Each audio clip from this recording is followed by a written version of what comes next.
Hello everyone. Welcome back to Unikaksha's YouTube channel. This is Ashwini from Unikaksha. Friends, today I am going to discuss with you about Java methods. Here I am going to explain you about every in and out of Java method with the help of example. I am going to show you how Java methods can be written, how it can be executed, how they can be called, and what are the different parameters of Java methods. So let's get started. Let's first understand what exactly is the meaning of method. So basically, method is considered as a block of code which when it is going to be called, then only it can be executed. So the method is considered as a collection of statements or collection of the code which you are going to include there, which are collected together or grouped together to perform a particular task or operation. So whenever you want to reuse the code again and again, then at that time the Java methods can be used. For example, once you have written the code in method, then it can be called again and again. So no need to write the same method multiple times, but you can call the method multiple times once it has been written. Now, whenever you are thinking about the methods, then as now it is clear for you that it is nothing but it is a statement block which we are writing under a particular name. So the methods are divided into two categories. First, that is considered as an inbuilt method, and second is called as a user defined method. So let's talk about the inbuilt method. Inbuilt methods are nothing but the methods which are provided by Java itself. That is, we don't require to write the definition part of such kind of methods. For example, println method. So Java println method we can directly use. We are not going to bother about its definition part. Then the second category is considered as a user defined method. So the user defined methods are the methods which are defined by user. Here, user can define n number of methods in a class for performing a specific task, like for example, addition of two numbers, multiplication of two numbers, or anything like displaying a message or copying some values from some particular database. So for anything, we can write the method. So these are the two categories of methods. First, that is called as a inbuilt method, and second is called as a user defined method. So this is a syntax for writing the methods. Along with the example, I'm going to explain all these things in detail. But here, just take a review on how the methods can be written. So simply here, the syntax for writing the methods is you have to specify the access specifier.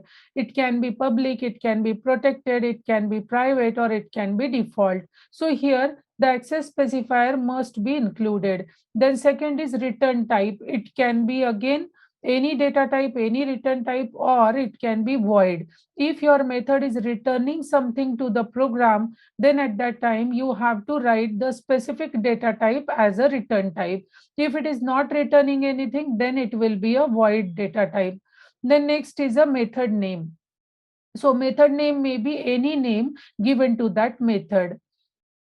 You can include uppercase characters, lowercase characters. So the rules are same like writing name of the variables.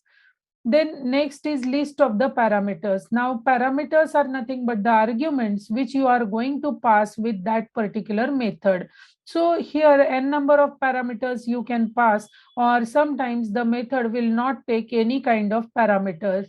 It is totally dependent on the requirement of that method.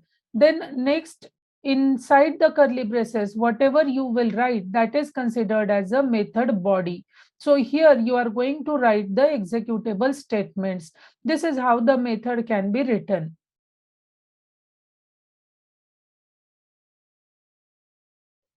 Now let's move to the editor and have a look on the example. There I will explain you about how the methods can be written and how the program can be executed. There only I will explain you about the categories or the steps which we have to follow for writing and calling the method. So let's move to the editor now.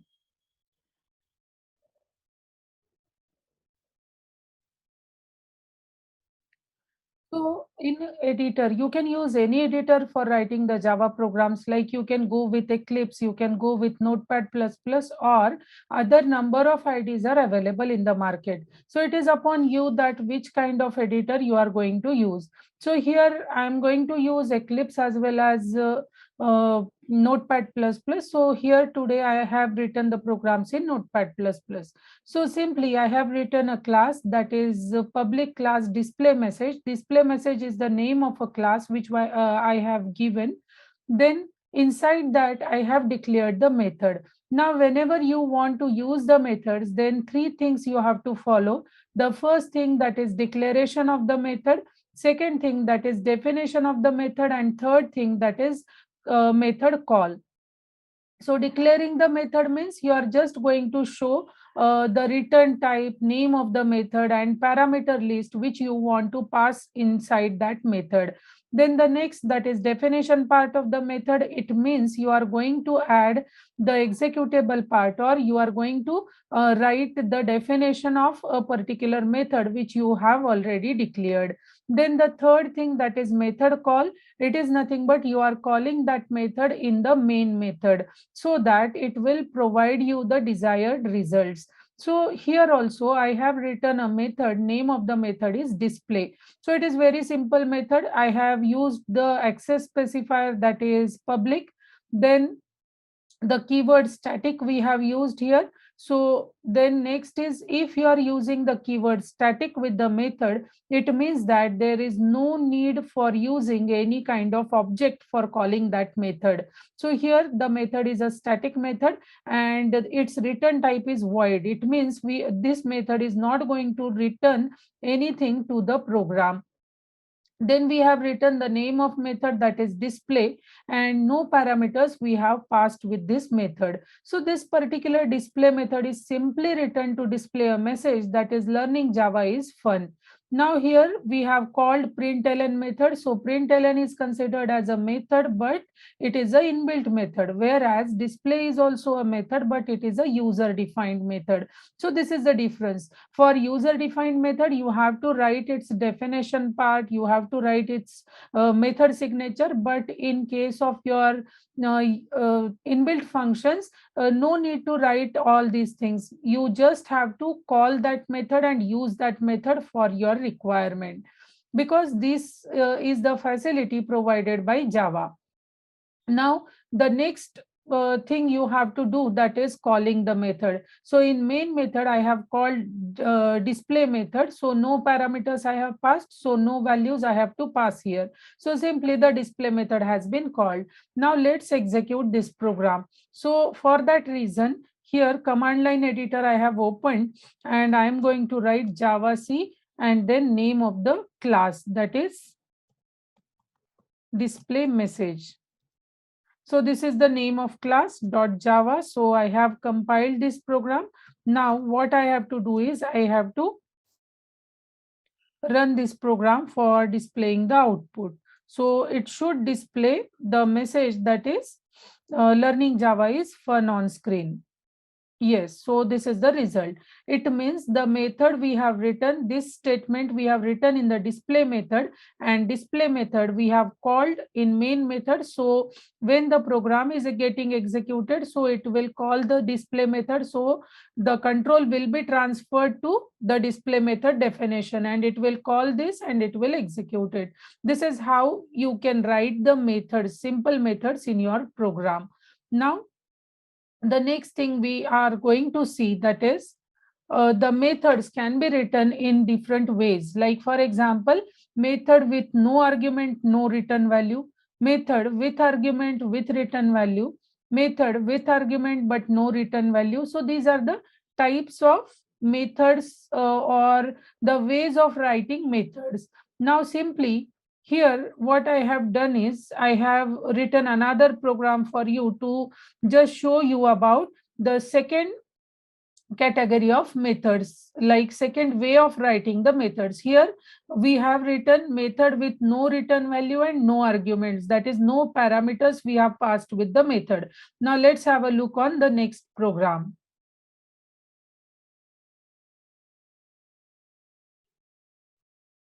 So here I have written the second program where I have written the method, that is even odd method, and where I have passed one argument there. So let's have a look on that program first.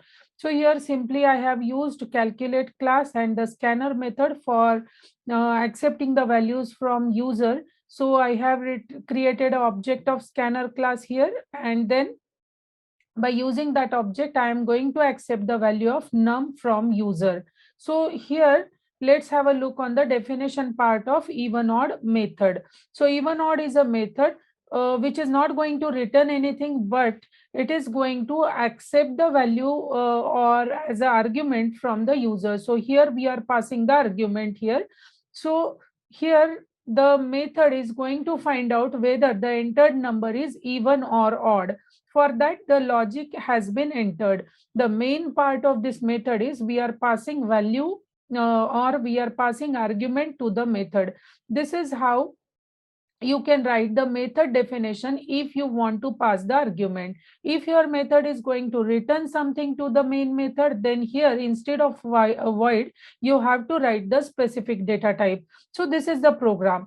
Now, whenever you are going to execute this, then it will first ask you for entering the number, and then it will calculate according to this logic, that is whether the number is even or odd, and it is going to return you the answer. So let's have a look on that. Now here simply I'm going to use javac for compiling my program. Now class name I am giving here dot Java extension. So when you are going to press enter, it will be compiled, and then so it will ask me for entering the number. So I will enter the number, that is 32. So it is a even number. It has entered or returned the correct result to me. So this is how the programs can be written. Now, friends, always remember that whenever you are going to write the programs, make sure that you are arranging it in a proper way. So here also, I have written in like this is the curly brace, then I have given some space, then I have written the code. So this is the systematic way for writing the program, and it always helps you to understand like which code is written for what reason. So also be habitual to include the comments. Here I have not included it, but you have to include the comments if the large programs you are writing, because whenever you want to find out the code is written for what reason, then according to the comments, easily you can understand that. So this is how the methods can be written by using the parameters. So this is the next way. Now here, if you want to pass multiple parameters in a method, then also it can be done, and different categories or different types of parameters can be also used. So here simply you can include, like here I have written like public class accept data. This is the name of class. So here the name of a class is accept data. Then here I have included a method called as my data. In my data method, I have passed two arguments, one that is f name and second that is age. So n number of arguments you can pass with the method. Now here simply I have called the method, and in main method of my Java program, I am going to pass the arguments. So the sequence of arguments must be same in what sequence you have passed it here. This is how it can be done.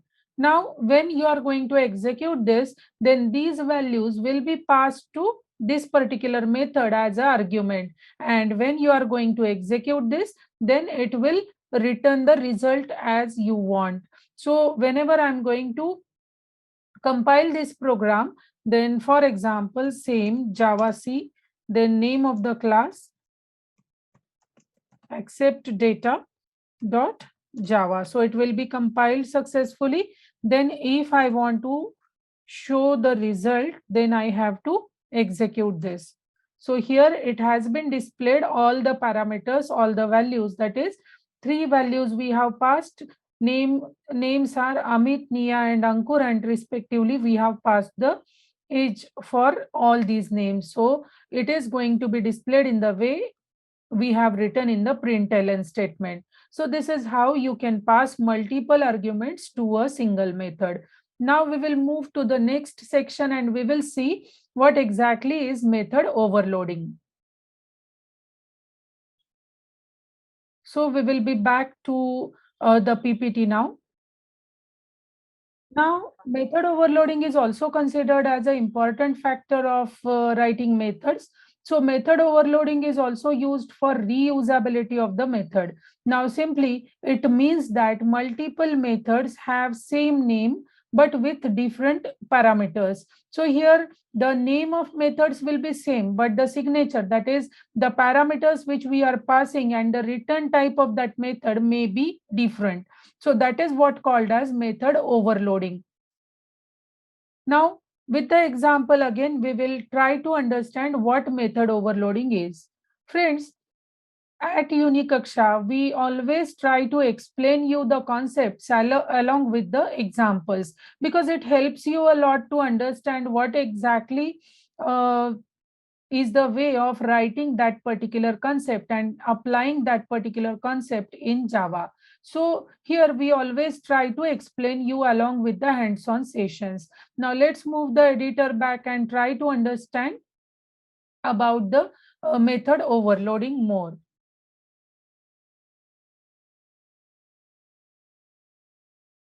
So here I have written a simple program just to show you what exactly is the concept of method overloading. So here the name of the method is display method and name is same but the method parameters are different. So that is what exactly called as method overloading. That is, name will be same but the parameters which we are passing to the method and return value of that method may be must be different. So here the class is written which is public class and name of the class is overload method. Inside that we have written the method, that is display method, which is a static method, and we have passed a single argument here, that is integer argument. Then we have written the same method again and we are going to pass two integer arguments in the method, and here simply we are just going to print the values which we are going to pass. Now the values can be passed here in main method. We have called both the methods and we have passed the values. Now according to the values we are going to pass to the methods, JVM understands that which method you are going to call. So here only one integer value I have passed, so the first method we are going to call. So JVM will transfer this value 10 to the method 1, that is display. Then here we have passed two values 100 and 400. So JVM will find out that this is the second method and these two values will be passed to these two parameters A and B. So and it is getting displayed. Now let's have a look on the output. This is what called as a method overloading. So here I have compiled the program and executed the program. So it is going to show me the values are 10 and then the second display method is called. So it is going to show me the values are 100 and 400. So this is how the method overloading works.